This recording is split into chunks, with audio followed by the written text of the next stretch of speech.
Hello. Now today I'm going to talk to you about books because I'm a writer and you know what they say about writers read. Trouble is, I'm dyslexic.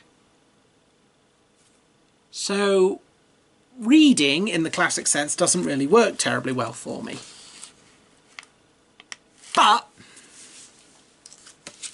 what I can, and I have tried audiobooks, and while they're great for a lot of people, they just didn't really work for me. You know, maybe that's now I'm currently in the process of being investigated for ADHD. So that might be the reason. But I'll let you know when I know more. Never mind. Let's focus on how we get round the problem of struggling to read when you do lot. So I thought, why don't I show you some of my picture books? Because one thing I found great about picture books is they're easy to read. There isn't as much because they have to make room for pictures. The text doesn't jump around as much. So let's take this copy. And thanks to Alison Talks Books from my most recent edition to my collection of books. So let us stand on this example. Yeah, that kind of book, it's easy enough to read because it isn't overflowing with text. Also some from Mindfulness for Cats. So nice. Little mindfulness text and a nice picture of a cat. And I'm very much, and yes, I am a cat person.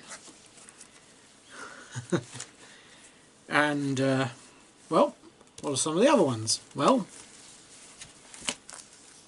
a nice bit of fiction work from when I was younger. Bernie drives a truck. Yeah. And I know, and yeah, it's written for kids, but you know, it's got proper design features like how they make the truck more aerodynamic. You know, get some proper mechanics done, mechanic works in this. Yes. Talk about pressure gauging. Checking your engine. Yep, litres and kilometres. And this was from the 90s, so you know. Oh, but you know, you get to see a bit of the action on the inside of a truck. 1992. Wasn't even born when this was printed. And going through the life of a truck driver. Making logistics happen. But as I say, main point is, you know, just because this is written for children, they didn't dumb it down too much, as it were. They talk about, and it made sense. It worked. It was good. It's like a fictional story, but it talks about real stuff. Just yeah, nice. And here, nice bit of warm squash. Simple recipe. Put some squash in the mug, boil the water, have a nice drink. This used to be something my mum would drink when she was little.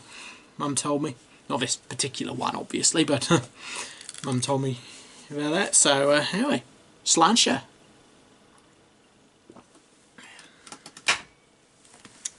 And a bit of science about making and breaking. There were others in the Young Discoverers series. See if I can find, maybe I should see if I can find more copies of that. Yeah. And of course, yep, showing stuff about materials. Yeah, this is all about matter, materials.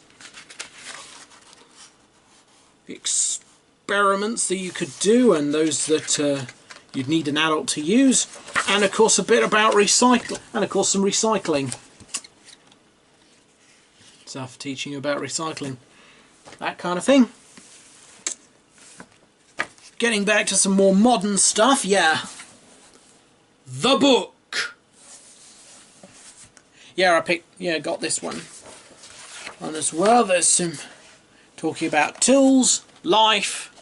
Hungry Minds haven't sponsored this video, but yeah, no need to worry about all that. I like the pictures and the fact that, you know, you can get a lot out of this book, even if you can't read the words. Now, in this case, I can read the words okay. I can read the words quite well, but the pictures also help illustrate a lot of it as well. Oh man, there's just a lot of stuff in here. Quite a nice book if you can get a copy. Pretty good one. And as I say, my old stuff again. A lot of history, like the first history atlas.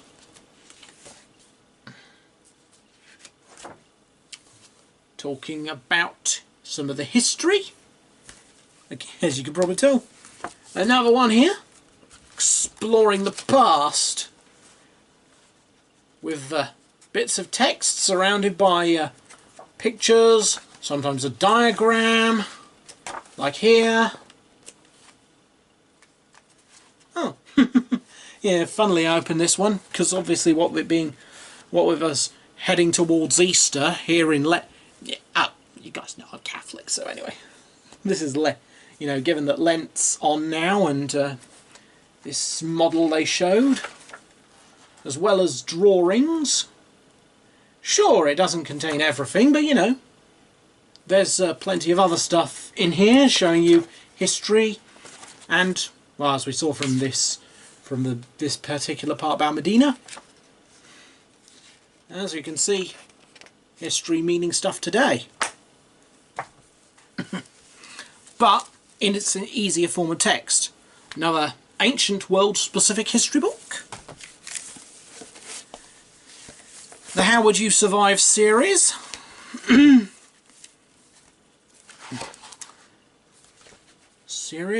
This one of ancient Egypt.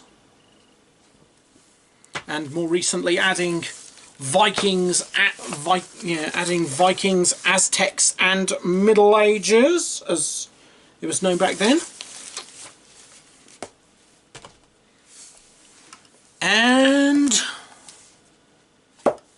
And of course, and hey, DK Multimedia, the people who made History Explorer, World Explorer and World Explorer, who have both featured on the channel before, well, they also do books. Multimedia is probably in the name, but, well, that's the point. This is a book. And this particular one explores religion. I believe it's part of their... I'm trying to remember what exactly they call the series, but there are other additions to the series that I'm looking to get to as well, because, well, this one's quite an interesting topic. I've been reading a lot about it. I've been finding it quite interesting so far. Oh. And you might be thinking, but not a lot of fiction in there. Now that's probably more my sort of style, really. I don't know whether it's how writing's normally thought of, but I often felt like, in a sense, if I read a work of fiction, I can sort of see things like how this other writer thought of it, and that's probably got a lot of good to it. But also thinking, well, what if I study history? You know, because one thing I found studying history was that, well, I found out what people were doing in the past. As opposed to, like, you know, not having to sort of like imagine a situation that a character might face. Because a lot of human situations happened in history. And so, why not just, well, why not sort of like look at the history, find out what people did, and sort of model characters, as it were, around, model the character interaction and the sort of social dynamics and stuff on history. After all, I did a history, you know, I spent all that time doing a history degree, I might as well use it. Oh well. Still, as much as it can be quite hard for me to get into it, I'm quite happy that I'm finding that I found my way into getting getting into reading. At least more with the pictures, rather than, you know, because great big walls of text or stuff like that can be a bit hard to read, and the audio books aren't so great for me. Other people, I'm sure they're wonderful. They do a lot of good for. And if they work for you, they work for you. That's good. Mediums work differently for different people, and that's great. So, hope you enjoyed my a little slice of my collection of books. Picture books, but still. And it was lovely having you here.